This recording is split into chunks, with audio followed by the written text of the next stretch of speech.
Hello, this is my lovely audience for today. Thanks, guys. Hello all, my name is Logan Vonderheim, and I'll be giving my presentation on the 2007 to 2008 financial crisis in the United States of America. I'll be talking about the causes of the crash, the effects of it, and how we rebuilt from it as well. To begin, according to an article by Anjan Thakur, published in the Oxford Academic, I'll discuss the causes of the crash. Overall, it was caused by housing market instability, and more specifically, mortgage rates collapsing in the United States. This caused many large financial institutions, such as banks and other lending firms, to collapse due to financial distress.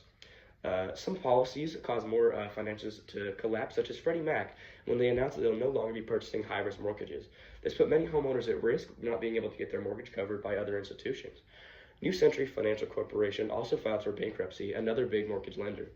Default risk indicators began to rise, such as on ABX indexes.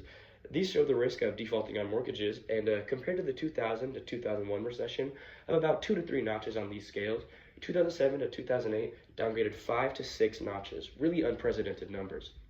Credit markets also began to tighten. Despite the Federal Reserve opening up short-term lending facilities, banks still saw decreased liquidity in their financial institutions. Major banks began to experience failures, such as Bear Stearns, which was the 6th largest U.S. investment bank at the time, and they were unable to roll over on their short-term funding because of price declines in mortgage rates. The largest mortgage lender at the time in the entirety of the U.S., IndyMac, entirely financially collapsed and was taken over by the federal government. Not only did IndyMac collapse, but other large mortgage owners, such as Fannie Mae and Freddie Mac, who were holding a combined $5.1 trillion in mortgages, became so financially unstable that they too were taken over by the U.S. government in September of 2008. Another loan giant, Washington Mutual, was taken over by the FDIC and had many of its assets transferred over to JP Morgan Chase, where they were eventually bought out. The financial crisis began to spread outside of the U.S. due to the collapse of all these institutions, spreading to even some parts of Europe. Unnecessary risks that were taken by Wall Street investors looking for a quick profit on the market started to make it become unstable over time. Overall, the housing market was being pushed into a bubble that was primed to pop. Now I can discuss the effects of the 2007-2008 economic crash. In an article by Brian Duignan, posted in Britannica, despite many of the issues that arose in the financial crisis appearing in 2007 to 2008, effects continued into 2009, where unemployment reached 10% in the United States, the worst rates since 1982. Reduced credit supply caused reduced consumer spending and slowed the economy even further. With house prices plummeting and mortgage lenders collapsing, household debt skyrocketed and depleted spending funds within families. Those who own multiple properties as a way of income, whether it be selling or renting to others, face some of the biggest financial struggles from the financial crisis. Households lost a combined $17 trillion adjusted for inflation. This was a loss of over a quarter of household wealth total, approximately 26% across the nation. For everyone of age who experienced the crisis, it is estimated that they lost approximately 70% of lifetime income due to economy and gross domestic product slowdown.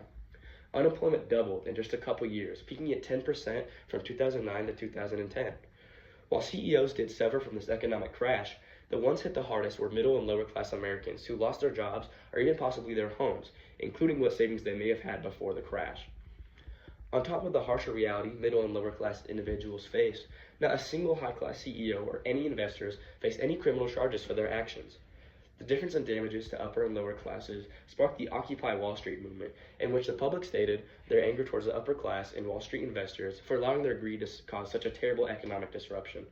It was a protest against the economic system that heavily prioritized the top 1% of earners over the rest of the 99%.